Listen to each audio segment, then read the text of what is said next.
Olmstead v. U.S. by Liam Rowe. What amendment does this case involve?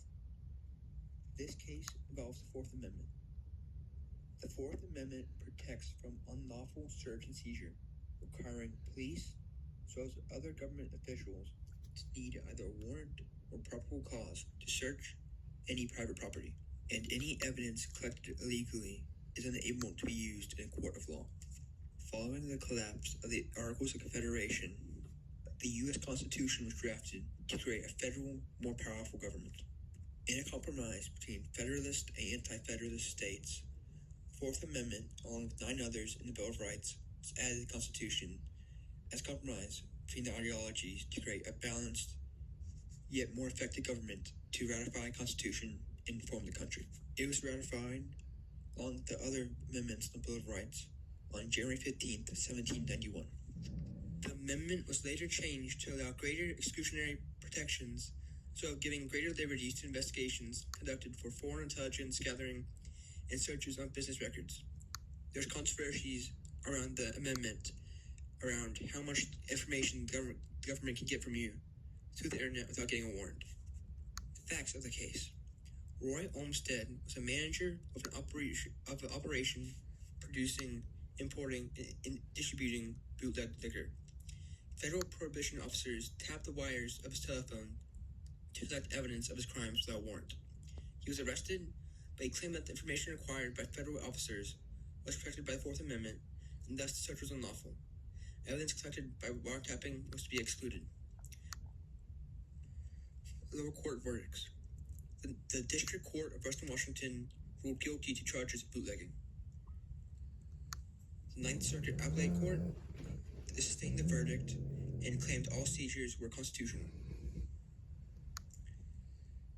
The U.S. Supreme Court had a 5-4 decision that the seizure was constitutional, saying that since there's no property damage taken and that there's no coercion to have the conversation, that it was constitutional and no rights were infringed upon.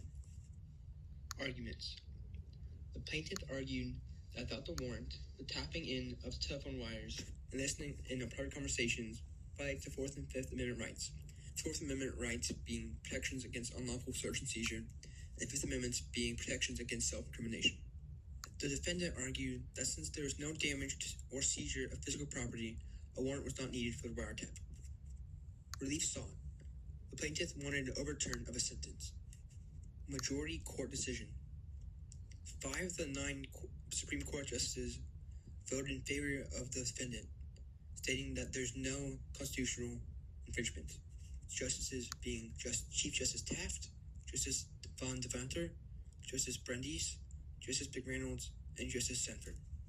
The majority concluded that since the parties were not forced or coerced into giving information, and there was no damage, examination, or seizure of any physical property, the mere act of interpreting communications did not constitute search and seizure, as the Fourth Amendment only protects, quote, to a physical examination of one's person, paper, tangible materials, effects, or home, not the conversations. Chief Justice Taft noted that the means of collecting information in the case against Mr. Olmstead were immoral, but law could not be made by moral alone. Dissenting opinion. The dissenting opinion argued that the seizure of information in violation of privacy that occurred due to wiretapping constituted search and seizure, and the rest was unlawful. There were 2 concurrent opinions, one by Justice Holmes, who agreed that the current interpretation of the Fourth Amendment did not protect the seizure of information, but thought that it should be amended to include it. There's another one by Justice Stone, who argued that the act of seizing information, when not explicitly stated illegal in the Fourth Amendment, violated the idea of protection against the government interference in private life of a citizen.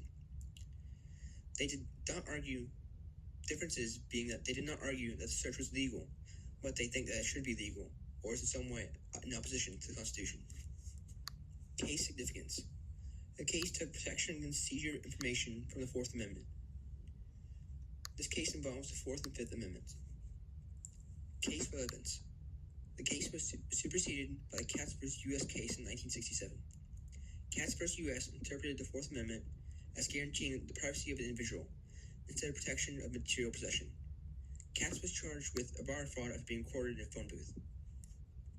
Additional amendment.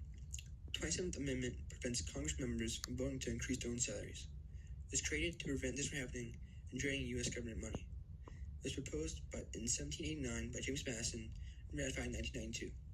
There have been no changes since ratification. There have been controversies and confusion over the 200-year period of time it's taken to ratify the amendment, as most amendments have a time limit until they die, but none were specified as the 27th Amendment, so many argue if it is still an active bill or not.